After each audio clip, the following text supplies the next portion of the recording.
পবিত্র সফলা একাদশী ব্রত মাহাত্ম্য। পৌষ মাসের কৃষ্ণপক্ষের একাদশীর নাম সফলা। ব্রহ্মাণ্ড পুরাণে যুধিষ্ঠির শ্রীকৃষ্ণ সংবাদে এই তিথির মাহাত্ম্য বর্ণিত হয়েছে। যুধিষ্ঠির বললেন, হে প্রভু, পৌষ মাসের কৃষ্ণপক্ষে একাদশীর নাম, বিধি এবং পূজ্য দেবতা বিষয়ে আমার কৌতূহল নিবারণ করুন। শ্রীকৃষ্ণ বললেন, হে মহারাজ, আপনার প্রতি স্নেহবশত সেই ব্রত কথা বিষয়ে বলছি। এই ব্রত আমাকে যেরকম সন্তুষ্ট করে, বহু দান দক্ষিণাদি যুক্ত যজ্ঞাদি দ্বারাও আমি সেরকম সন্তুষ্ট হই না। তাই যত্ন সহকারে এই ব্রত পালন করা কর্তব্য। হরে কৃষ্ণ। পৌষ মাসের কৃষ্ণপক্ষে একাদশীর নাম সফলা। নাগদের মধ্যে যেমন শেষ নাগ, পক্ষীদের মধ্যে গরুর, মানুষের মধ্যে ব্রাহ্মণ, দেবতাদের মধ্যে নারায়ণ সর্বশ্রেষ্ঠ, তেমনি সকল ব্রতের মধ্যে একাদশী ব্রতই সর্বশ্রেষ্ঠ। হে মহারাজ, যারা এই ব্রত পালন করেন তারা আমার অত্যন্ত প্রিয়। তাদের এই জগতে ধনলাভ এবং পরজগতে মুক্তি লাভ হয়। হাজার হাজার বছর তপস্যায় যে ফল লাভ হয় না, একমাত্র সফলা একাদশীতে রাত্রি জাগরণের ফলে তা অনায়াসে প্রাপ্ত হওয়া যায়। হরে কৃষ্ণ।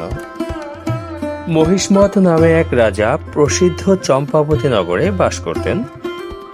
এই রাজার 4 জন পুত্র ছিল, কিন্তু তার জ্যেষ্ঠ পুত্র লম্ভক সর্বদা পরস্ত্রী গমন, মদ্যপান প্রভৃতি অসৎ কার্যে রত ছিল। সে সর্বক্ষণ ব্রাহ্মণ, বৈষ্ণব দেবতাদের নিন্দা করত।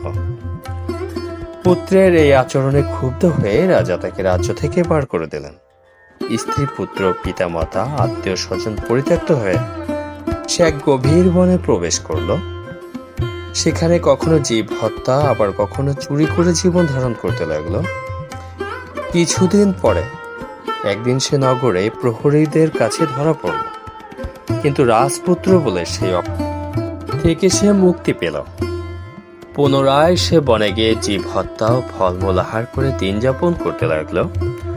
ওই বনে বহু বছরের পুরানো একটি বিশাল অশ্বত্থ বৃক্ষ ছিল। সেখানে ভগবান শ্রী বাসুদেব বিরাজমান বলে বৃক্ষটি দেবত্ব প্রাপ্ত হয়েছে। সে বৃক্ষতলে পাপবুদ্ধি লম্ভক বাস করত।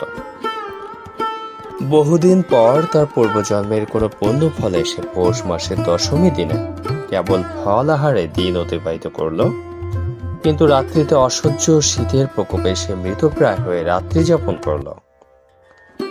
পরদিন সূর্যোদয় হলেও সে অচেতন হয়ে পড়ে রইল। দুপুরের দিকে তার চেতনা ফিরল।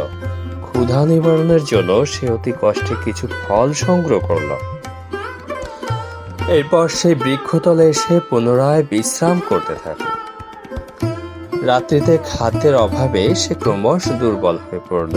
সে প্রাণ রক্ষার্থে ঈশ্বরের উদ্দেশ্যে ফলগুলি নিয়ে, হে ভগবান, আমার কি গতি হবে বলে অশ্রুপাত করতে করতে সে বৃক্ষমূলে, হে লক্ষ্মীপতি নারায়ণ, আপনি প্রসন্ন হন বলে নিবেদন করল। এইভাবে সে অনাহারে ও অনিদ্রায় সে রাত্রি যাপন করল। ভগবান নারায়ণ সে পাপী লম্ভকের রাত্রি জাগরণকে একাদশীর জাগরণ এবং ফল অর্পণকে পূজা বলে গ্রহণ করলেন। এইভাবে অজ্ঞাতসারে লম্ভকের সফলা একাদশী ব্রত পালন হয়ে গেল। প্রাতকালে আকাশে দৈববাণী হল, হে পুত্র, তুমি সফলা ব্রতের পূর্ণ প্রভাবে রাজ্য প্রাপ্ত হবে।